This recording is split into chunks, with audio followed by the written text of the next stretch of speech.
سب سے پہلا جو پوائنٹ ہے that we should be thankful کہ ہمارا خدا، ہمارا پروردگار، وہ ہمیں اتنا کچھ دیتا ہے اور اس کی عنایات کے لیے کوئی کرائٹیریا نہیں ہے. وہ ہمیں بے حساب نوازتا ہے اور ہمیں ہماری اوقات کے مطابق نہیں دیتا، وہ ہمارے عیبوں پہ پردہ ڈالتا ہے. تو جب آپ کے روٹین کے دن چل رہے ہیں، جب آپ کے ڈل قسم کے دن چل رہے ہیں، تو اپنے آپ کو یہ نہ سمجھیں کہ آپ کے پاس کچھ کرنے کو نہیں ہے. مائنڈ میں ہمیشہ یاد رکھیں that you are preparing for the challenge جو آپ کے لیے آنے والا ہے. اپنے آپ کو اس چیز کے لیے پریپیئر کرنا ہے ان دنوں میں جب آپ کو لگتا ہے کہ یار اب میرے لیے ایزی دن ہے، اب مجھے کچھ کرنا نہیں. کیونکہ ہم نے ہر آنے والے دن میں اپنے آپ کو اگلے لیول پہ لے کے جانا ہے. ہم نے اسٹیگنٹ نہیں رہنا، لائف میں ہم نے پروگریس کرتے رہنا ہے. دنیا میں جتنے کامیاب ترین لوگ ہیں انہوں نے تجربہ کہیں سے خریدا نہیں ہے، انہوں نے غلطیاں کی ہیں، بار بار کی ہیں. تھامس ایڈیسن کی مثال ہمارے سامنے ہے کہ جس نے 1000 سے زیادہ تجربے کیے اور ناکام تجربے کرنے کے بعد اس نے لائٹ بلب کی ایجاد کی.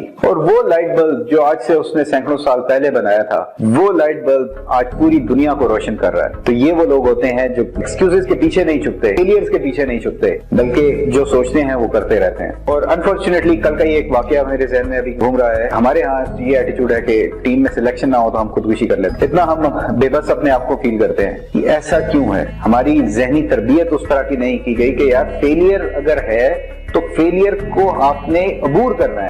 اگر آپ نے بڑی کسی منزل کو پانا ہے تو آپ کے راستے میں بے تحاشا رکاوٹیں آئیں گی، اور یہ رکاوٹیں ہی اصل میں آپ کو مزید طاقتور بنا رہی ہیں تاکہ آپ بڑی منزل کو پا سکیں. کا ٹائم بہت قیمتی ہے. اس میں جب بھی آپ کو لگے کہ یار لائف میں آپ کو آگے بڑھنا ہے، اپنی گیم کو تھوڑا سا اوپر بڑھانا ہے، تو بیسکلی اس کے لیے آپ کو اپنا نالج، اپنے سکلز کو بڑھانا پڑے گا. اور سکلز کو بڑھانے کے لیے آپ کو کسی نہ کسی سے سکلز، وہ ایکسپیرینسز، وہ نالج گین کرنا پڑے گا. بکس بہت بڑا نالج ہے، ایک سمندر ہے جو ہمارے لیے اویلیبل ہے، لیکن انفارچونیٹلی ہم اس سے فائدہ نہیں اٹھا رہے.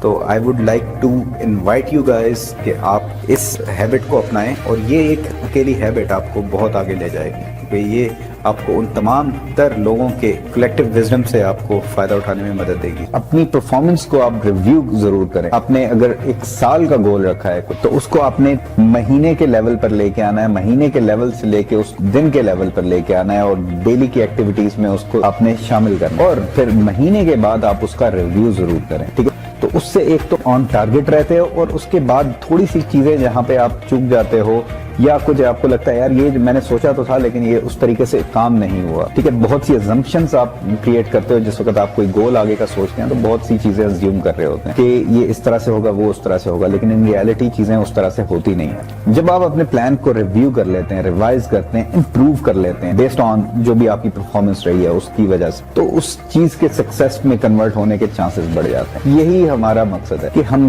دیکھتے جائیں کہ کیا ہم کر رہے ہیں اور اس کو ہم کس طرح سے بہتر کر سکتے ہیں. ایک سکسیسفل لوگوں کی ایک ہیبٹ جو رہی ہے، جو میں نے پڑھی ہے، جو مجھے لگتا ہے کہ یار بہت زبردست کسی نے بات کی ہے، وہ یہ ہے کہ وہ ہمیشہ اس چکر میں رہتے ہیں، اس آنکھ میں رہتے ہیں کہ جو بھی وہ کام کر رہے ہیں اس کو وہ کس طرح سے بہتر کر سکے. How can I do this thing.